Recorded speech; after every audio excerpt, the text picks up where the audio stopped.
E passamos agora a transmitir a apresentação técnica realizada pela servidora Glória Latuf, especialista em regulação e vigilância sanitária e assessora da Gerência Geral de Registro e Fiscalização de Produtos Fumígenos, derivados ou não do tabaco. Aqui, hoje, estou para apresentar para vocês o resultado do processo regulatório dos dispositivos eletrônicos para fumar, que culminou nesta etapa com a conclusão do relatório de AIR e para apreciação da diretoria colegiada. Antes de mais nada, eu gostaria de fazer alguns agradecimentos, inicialmente à nossa diretora supervisora, a doutora Cristiane Jordan, e a todos os outros diretores pela possibilidade da participação da área técnica. Gostaria também de agradecer ao gabinete do diretor-presidente, a assessoria de assuntos internacionais, a assessoria de melhoria da qualidade regulatória, a gerência geral de conhecimento, inovação e pesquisa e a assessoria do Sistema Nacional de Vigilância Sanitária. Todas essas áreas participaram em um ou mais momentos do processo regulatório, auxiliando a GEGITAB, a gerência geral onde eu atuo, na construção do documento, na realização de solicitações externas, etc. Então, agora eu vou compartilhar com vocês a apresentação, tentarei ser o mais breve possível.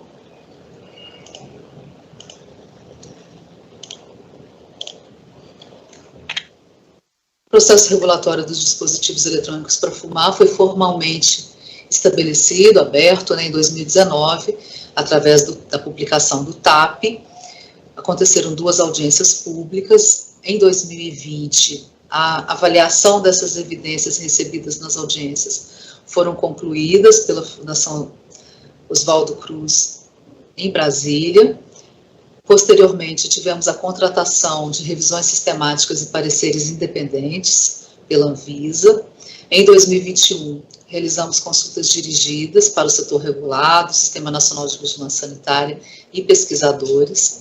Concluímos o AIR parcial, o relatório de análise de impacto regulatório parcial. Recebemos também resultados parciais do estudo qualitativo de percepção do uso de DEVs, conduzido pela UFRJ, em grupos focais espalhados pelo país. Tivemos em 2022 a publicação da tomada pública de subsídios, onde foi possível a publicização do relatório parcial de AIR para que toda a sociedade pudesse conhecer o seu conteúdo, enviar contribuições. Após 60 dias de término, que foi o prazo concedido para o recebimento das contribuições, concluímos o relatório de AIR e, neste momento, ele está para avaliação da diretoria colegiada e as etapas que se seguem dependerão do resultado da reunião de hoje.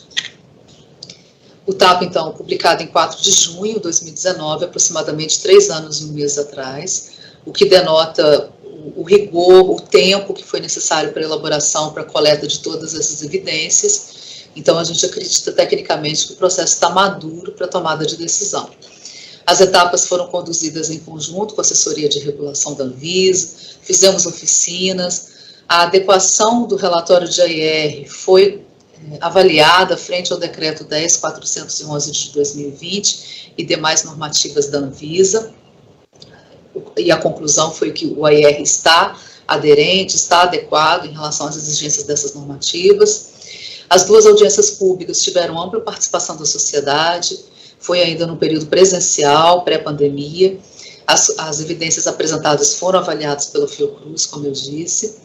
Os pareceres independentes foram solicitados em 2020, solicitamos ao Centro de Estudos de Tabaco da Fiocruz Rio, à Universidade Johns Hopkins nos Estados Unidos, à Universidade da Califórnia em São Francisco, à OPAS, Organização Pan-Americana da Saúde, ao Centro de Controle de Doenças dos Estados Unidos e à Faculdade de Medicina da USP, que tem um contrato com a Anvisa de prestação de serviços técnicos científicos.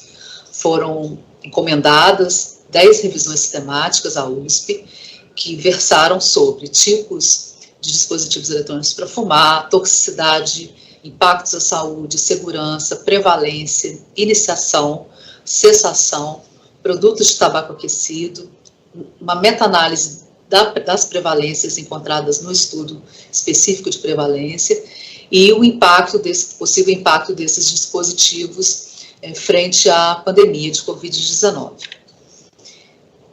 Ainda em relação ao processo regulatório, via assessoria internacional da Anvisa, fizemos consulta oficial a 40 países sobre a comercialização de dispositivos eletrônicos para fumar e se em algum deles, esses dispositivos poderiam ser comercializados com alguma alegação de redução de risco ou de dano. As 3 consultas dirigidas, como eu disse, foram realizadas em 2021 para o setor regulado, instituições de ensino e pesquisa, Sistema Nacional de Vigilância Sanitária. O relatório final do estudo qualitativo de percepção e padrão de uso de usuários de DEF foi entregue em 2022 pela UFRJ, num estudo financiado pela OPAS, como eu disse. Esse estudo foi conduzido em 5 capitais, com 10 grupos focais de adultos e jovens, de forma online. E, por fim, a tomada pública de subsídios, que recebeu contribuições de abril a junho deste ano, ficando no ar por 60 dias. Foram recebidas 1.607 contribuições, sendo 95% delas de cidadãos. Isso a gente descreve com detalhes no relatório final de AIR. O processo regulatório ainda contou com um trabalho interno da Gerência Geral de Tabaco, buscando fontes oficiais e referenciadas, estudos, experiência internacional, benchmarking, reuniões com um ou mais países, reuniões do Mercosul. Nós discutimos muito esse assunto, coletamos muitas evidências, e evidências que giraram em torno da prevalência e regulação em outros países, artigos científicos isentos de conflitos de interesse, publicados em revistas indexadas. Buscamos o posicionamento de organismos internacionais, que isso é muito importante no processo regulatório, monitoramento das ações regulatórias internacionais, porque é tudo muito dinâmico. Avaliamos dados de observatórios das estratégias da indústria do tabaco, nacional e internacionais, e levantamento das práticas de marketing internacional da indústria, dos fabricantes, a maior parte, com relação aos dispositivos eletrônicos para fumar. Os resultados, eu serei bem objetiva. Nenhum tipo de dispositivo eletrônico para fumar é útil para a cessação ou tratamento do tabagismo. Os dispositivos eletrônicos para fumar causam dependência, que grande maioria deles tem nicotina, e causam diversos riscos à saúde. A redução da emissão de substâncias em alguns dispositivos não significa redução de risco ou dano à saúde. Nenhum fabricante, nenhum estudo conclusivo mostrou o quanto de dano esses produtos reduziriam à saúde em médio e longo prazo. A ausência de estudos, como eu acabei de dizer, de médio e longo prazo dos impactos à saúde, iniciação de jovens ao tabagismo, os dispositivos eletrônicos para fumar com refis líquidos, o que temos também dispositivos eletrônicos para fumar com refis de tabaco, onde esse tabaco é aquecido, os de refis líquidos, que são sistemas fechados, sistemas tanques, eles têm chances de 2 a 3 vezes de que o usuário inicie o uso de produtos convencionais. Alguns estudos com produtos de tabaco aquecido também mostram a iniciação ao tabagismo, uso dual, etc. Há grande diversidade de produtos, o que torna impossível prever os riscos inerentes a esses produtos. Essa impossibilidade de previsão dos riscos, ela consta em um relatório da própria Organização Mundial da Saúde, publicado por meio de especialistas em 2021.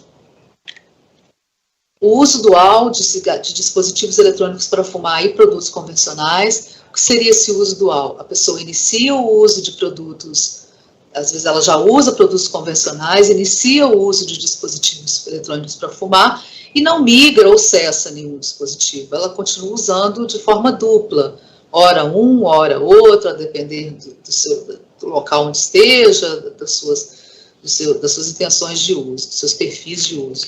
Mas isso está configurado que é uma prática comum em diversos países onde esses produtos estão no mercado. Outra questão importante a ser a ser explicitada é que os dispositivos eletrônicos para fumar entraram no mercado em diversos países, pois não havia qualquer regulamentação relativa ao seu uso, nem proibitiva e nem permissiva. Então, muitos entraram por gaps regulatórios, por ausência de uma normativa.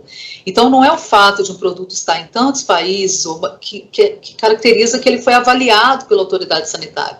Achamos pouquíssimas avaliações pelas autoridades sanitárias. O FDA é um exemplo,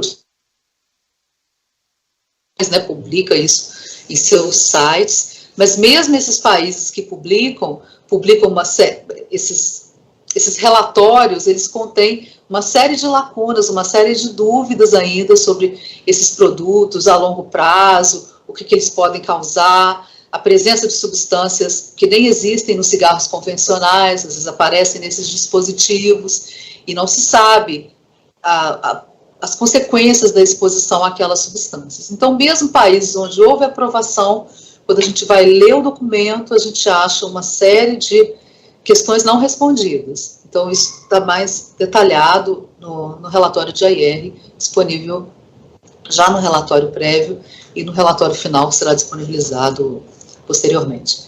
Países onde os DEF estão sendo comercializados não os autorizam como produto de dano reduzido. Então, aqui eu cito alguns países: Estados Unidos, Austrália, Canadá, Nova Zelândia, países do Reino Unido e União Europeia. Os fabricantes não podem comercializar seus produtos com a alegação de que vai fazer menos mal do que o produto convencional, simplesmente porque não há estudo, não há comprovação dessa alegação.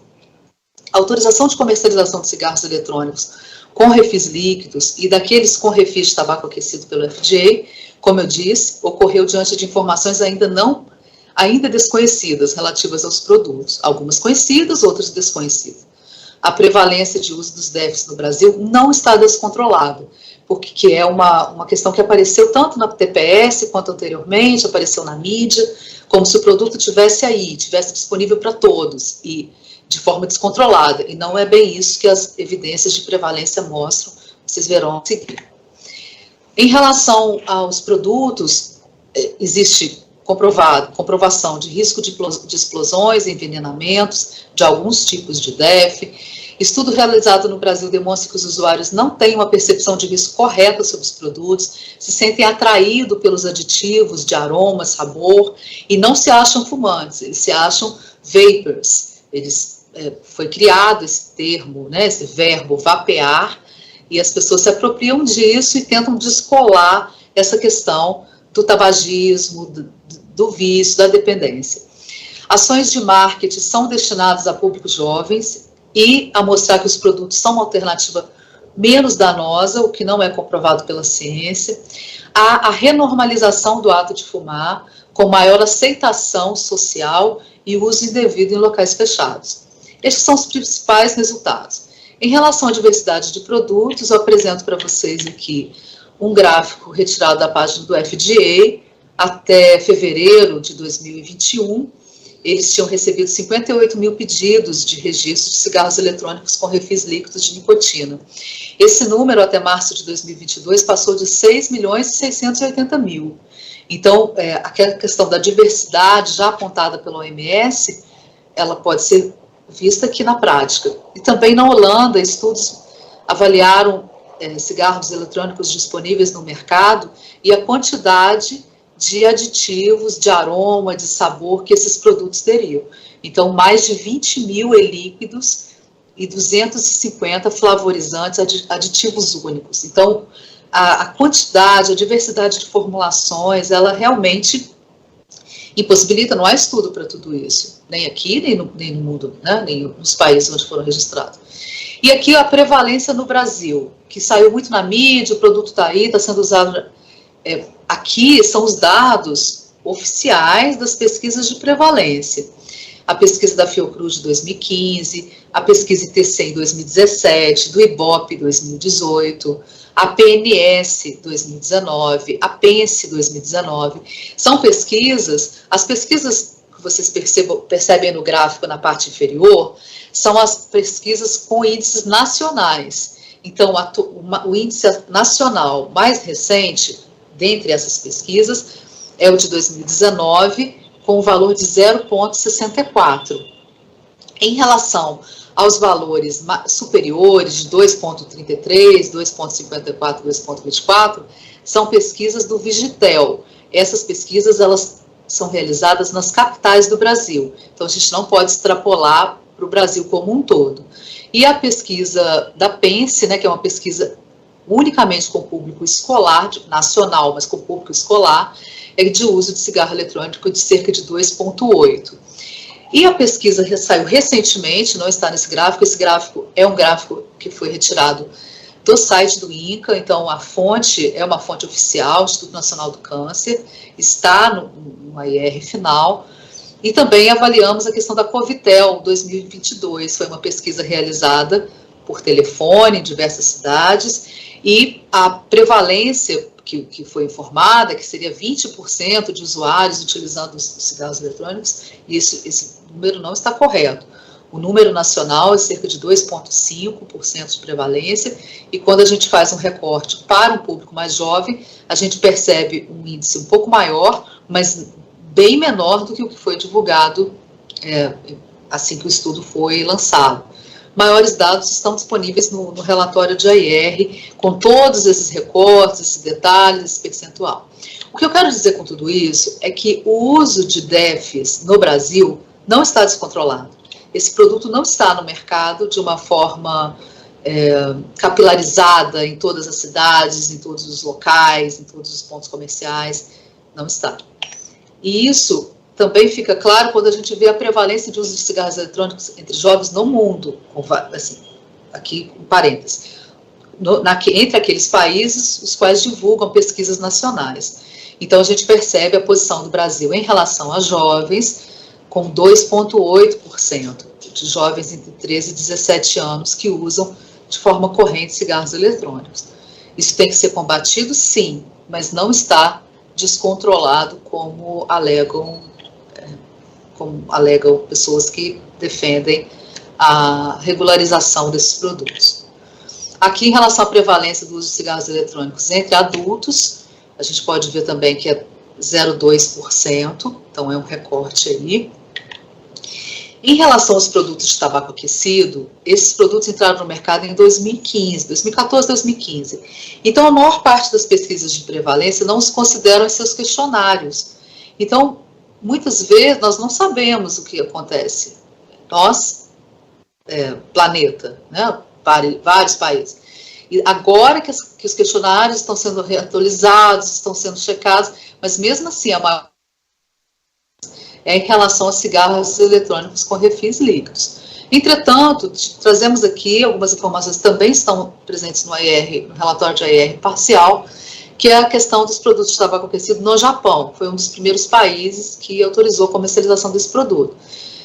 Do lado esquerdo, vocês podem ver um gráfico que de 2015 a 2020, ou seja, em 5 anos, a prevalência saiu de 0,2% para 10,9%. de uso de produtos de tabaco aquecido de uma forma geral, sem especificar marca. Vocês já percebem um grande aumento nesse índice. Em relação à prevalência do uso de IQOS, que é uma das marcas de produtos de tabaco aquecido, entre adultos japoneses, aí a gente percebe também a prevalência um pouco diferente, mas também um grande aumento desde 2015 até 2020. Estudos com grupos focais realizados, então, pelo FRJ, mensurou o que seriam as expectativas em torno do produto, o que as pessoas, jovens e adultos, acreditam com relação aos DEFs, todos são usuários de DEFs, foi realizado, né, todo o estudo foi realizado de acordo com avaliação de comitê de ética, foram realizadas autorizações, etc. Não houve estudo com indivíduos abaixo de 18 anos, só de 18 anos acima, né, divididos em 2 grupos. E eu trouxe para vocês aqui algumas falas. Então, por exemplo, eu passei de fumante para vapor, meu hábito mudou, não sou mais fumante, não faço mais fumaça, eu não fedo, eu não tenho mais mau hálito decorrente do cigarro. Então, esse é um dos adultos do grupo de Curitiba. Eu uso mais por modinha, porque nunca fui fumante de cigarro, é mais por modinha, porque está na febre, mas é algo que eu sou viciada. Mais por modinha mesmo, de Porto Alegre. Minha saúde vai melhorar, tem estudo. Fui atrás de pesquisas nas quais dizem que o cigarro eletrônico é 95% menos prejudicial do que o cigarro convencional. Apesar de sabermos que não é isso. No AIR eu também explico a questão de onde veio esse 95% e de como isso caiu nas redes e nas falas de quem defende os produtos, mas isso não corresponde aos fatos. Uma das qualidades também, vantagem, o olfato melhora muito, o paladar é sensacional. Então, aqui, adultos de Curitiba, ou seja, os aditivos são atrativos. Descrição, eu fumo onde não pode fumar, prazer e sabor, porque eu sou viciada em cigarro convencional também. Lugar fechado, entro em desespero e o vape me salva. E, por fim, eu fumo dentro do meu quarto, e meu pai não sente o cheiro. Dentro do trabalho também ninguém sabe e sente o cheiro. Eu guardo no bolso e não precisa pagar. Então, são informações de como as pessoas lidam com esse uso, né? Em relação às estratégias promocionais da indústria, festas, eventos, patrocínio de shows, publicidade destinada a jovens, marketing específico no período pandêmico, interferência, lobby em alguns países que a gente observou nos observatórios, ligação dos produtos a status e moda, uso em ambientes fechados, responsabilidade social corporativa, uso do Instagram, Facebook. Então, assim, existe um capítulo que nós colocamos no AIR com essas evidências dessas festas promocionais que ocorrem em diversos países. Então, não é uma prática de marketing de um ou outro país, muitas das vezes são práticas globais. Então, claro, o que a gente espera que aconteça no Brasil? Não sei, será que aconteceria a mesma coisa? Será que seriam tão divulgados como internacionalmente são? Então, aqui alguns exemplos ligando os produtos à moda, à descontração, à diversão, a shows, festas, a Fórmula 1, que a gente já viu muito no passado, né? A ligação de produtos, patrocínio de equipes, etc. Então, destinado a pessoas jovens, bonitas, enfim. Aqui algumas manifestações externas de apoio à proibição e também contrárias à proibição. Eu não vou me ater muito a isso, mas aqui eu listo as principais associações médicas, etc. Ministério Público, órgãos de governo, ONGs ligadas ao OMS, Associação Médica Brasileira, enfim, vários outros, não vou citar todos, e também os contrários, né, as indústrias fabricantes, sindicatos, associações que os representam, organizações não governamentais de usuários, consultorias, etc. E como últimas notícias, o FDA tentou proibir o uso do cigarro eletrônico da marca Juul, em 23 de junho agora, mas em 24 de junho uma decisão judicial de uma das cortes suspendeu a decisão. E a União Europeia, quarta-feira passada, dia 29 de junho, a Comissão da União Europeia propôs o banimento de produtos de tabaco aquecido com flavorizantes, como parte de uma campanha para eliminar o tabaco e reduzir as taxas de câncer. A proposta veio pelo aumento da venda dos produtos na União Europeia e proteção dos mais jovens. As vendas aumentaram cerca de 2.000% em apenas 2 anos, de 2018 a 2020. Então, aqui eu cito alguns países, Grécia, Itália, Polônia, Croácia, República Tcheca, que tiveram mais de 999% de aumento no consumo, a França, 406%, Portugal, 180%, Países Baixos, 153%. Então, nesse relatório existe toda a explicação do porquê dessa proposta da Comissão da União Europeia, em que mudaria o texto, e a questão é essa, proibição de produtos de tabaco aquecido com flavorizantes para todos os países do bloco. Ainda precisa ser avaliada essa proposta, e se avaliada, os países têm até 8 meses para implementá-las. E, por fim, a conclusão da área técnica é que a alternativa 2 do AIR é a recomendada. Essa alternativa 2 fala da manutenção da proibição dos DEFs e da adoção de medidas não normativas para a redução da oferta e da demanda. Ações de fiscalização em parceria com outros órgãos, campanhas educativas, ações junto ao Sistema Nacional de Vigilância Sanitária, reforço das ações em portos, aeroportos e fronteiras, porque esses produtos chegam por meio de contrabando. São algumas ações que estão detalhadas no AIR, também combate à venda pela internet, são ações que já estamos prevendo para a adoção dessas medidas não normativas, não só a Anvisa, mas diversos outros órgãos envolvidos. E não há evidências científicas que indiquem uma regulamentação diferenciada para dispositivos eletrônicos para fumar com refis líquidos, de tabaco aquecido ou para qualquer outro tipo.